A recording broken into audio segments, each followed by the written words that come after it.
Sample IELTS speaking interviews. Possible IELTS Band 9. Hello, my name is Christopher. What's your full name, please? My name is Jeremy David Hellard. Can I check your ID and passport, please? Yes, certainly. Thank you, that's fine. In the first part, I'd like to ask you some general questions about yourself. Let's talk about your work or school. Are you a student or do you work? I'm a student. And do you like your school? Yeah, I like my school. I like studying there, but the actual building, the actual surroundings are nothing special. We tend to call it Strand Poly rather than King's College. And is there anything you would like to change about your school? There are certainly a lot of things that could be changed about King's College. To start with, as I said, it's not the most beautiful place, yet it is next to a wonderful London building called Northumberland House, and ours looks drab and black by comparison. And apart from that, we have a very famous war studies department that actually trains a lot of rather dubious dictators and other characters from countries that I would rather not have my university train people from. So there's a couple of issues I think we could change. And how do you travel to school? I walk across the bridge because I live very close to King's College in Waterloo. So I walk across Waterloo Bridge and see the trail of drips of blood and rather dubious fluids which you see lying on the roads there. So yeah, I walk just a short distance. Now, let's move on to email. How often do you use email? Email. I tend to use email about once or twice a week, just to keep in touch with people who I'm not in the same city as or the same country as at the moment. And do you think writing an email is better than writing a letter? I don't think it's better than writing a letter. I much prefer writing and receiving letters. But the emails are so much more useful for immediate communication. So if I really need to get in touch with people, or more than one person at a time, then I might well prefer to use email because it's slightly more efficient in the modern setting. Okay. Now I'd like to ask you about travel. What countries have you traveled to before? I've traveled extensively in Europe and Asia, but never outside of these two continents. So I've been to most Western European countries, Germany, France, Spain, Switzerland, Holland, Belgium, Luxembourg, Italy, Czechoslovakia. And in Asia, I've spent most of the time in India, Nepal, Thailand, Laos. Okay. And where wouldn't you like to travel to? I wouldn't like to go to Los Angeles or the suburban sprawl around that area. I would love to go to the United States for a lot of reasons, but I think that absolute height of modern suburbanization, that is Los Angeles County, is something that I would rather never see. Okay. Let's move on to part 2. In part 2, I will give you a topic and I'd like you to talk about it for 1 to 2 minutes. Before you talk, you will have 1 minute to think about what you are going to say. You may make some notes if you wish. Do you understand? I understand, yes. Okay, so here's your topic. I'd like you to describe a problem in your city.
Well, I think the main problem that I see with London is congestion of traffic. Because despite all of the new congestion laws which have been installed in recent times, I find that the very nature of London is that it is an old city, about 1 or 2,000 years old in its present size and sprawl. Obviously, it's grown a little, but it is designed around the idea of having horses and carts, ponies and traps, trundling through the cobbled streets, saying good morning to each other in a nice English style. But now we have thousands and thousands of jeeps, sports utilities vehicles, and other oversized vehicles which were designed for American ranches driving through our cities. So London in particular, as you get to the centre, it becomes a complete gridlock where you breathe diesel fuel all the time, and when you get home you will blow black dust out of your nose. So I think, although there are a lot of other problems in the metropolitan situation, I tend to find that in London it's definitely the overflow of vehicles and people who decide, rather than using the public transport, that they want to take their own car and listen to their own music on their own stereo system. So basically I think this is the nature of the problems with my city. Okay, and are you optimistic that the situation will improve? No, not really. They're trying, as I say, they've installed congestion charges and laws to prevent it from happening. But people will just shoulder that cost. People will simply say, oh, I have to pay £5 more each time I go to town. So they will pay £5 more. But the problem remains until they pedestrianise the centre of the city. Okay, thank you. Now let's move on to part 3. You've been talking about a problem in your city, and I'd like to ask you 1 or 2 more questions related to this. So let's consider first of all the development of cities. Could you examine the causes of urbanization? Well, the causes of urbanization are basically the Industrial Revolution, which started, I suppose, in English cities.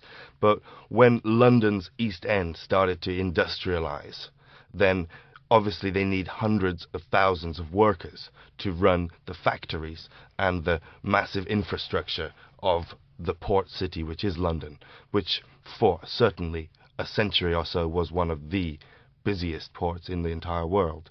So the amount of people who had to come from the British countryside or from other countries altogether, often places which had been previously colonized by Britain, these people were all drawn towards the center of industry, and therefore we get 2 things happening. One is a massive overcrowding, and therefore a likeliness for easily transmitted diseases or just a lack of cleanliness that you might find in a food market with too many rats. But the other side of the problem is so many communities who are entirely different in their culture and outlook, living next door to each other. And sometimes this works very well, but other times we can see eruptions of sporadic violence or malcontent amongst different social groups. And could you speculate on how cities will develop in the future? I think cities will probably develop upwards in the same way as we've seen in American cities, that buildings will become taller with better security guards and more windows, so that people can live in the city with the convenience of the local 7-Eleven without having to encounter the chock-a-block street-side life that you will find in any modern metropolis. Okay, and let's talk about some global issues. Could you describe how noticeable the gap between the rich and the poor is in your country? Well, yes, it's certainly very noticeable, and I would quote a prominent conservative politician who said, "The homeless, oh, they're the people we step over when we come out of the opera." So in London particularly, and also Manchester and Birmingham, you can really see a lot of people who are sleeping in the street on newspapers, whilst right next to them are extremely wealthy London bankers or Arab oil men, people with chauffeurs, people with people to carry the back of their coat over the homeless people so as not to tarnish it. So I think it's very obvious the difference between rich and poor, particularly if you go closer to the center of urbanized areas. And how worried are you about rising world temperatures? Well, I think it's certainly worrying, the trend of global warming, so-called. Also, in other parts of the world, we'll see global cooling. So it's not simply the idea of I'm worried about temperatures rising. If you look in the center of Canada at the moment, there's a massive cold snap, which is harder than is usually expected at this time of year. So I think that global warming is more complex than perhaps just rising world temperatures. But certainly I'm worried that we have done something to the balance of our world's equilibrium, so to say, that we might not be able to repair. Thank you. That is the end of the speaking test. Congratulations. You have finished your today's lesson. Hope you have enjoyed the video. Please like, share, and comment on our videos. We really appreciate it. Thank you and welcome to the next session.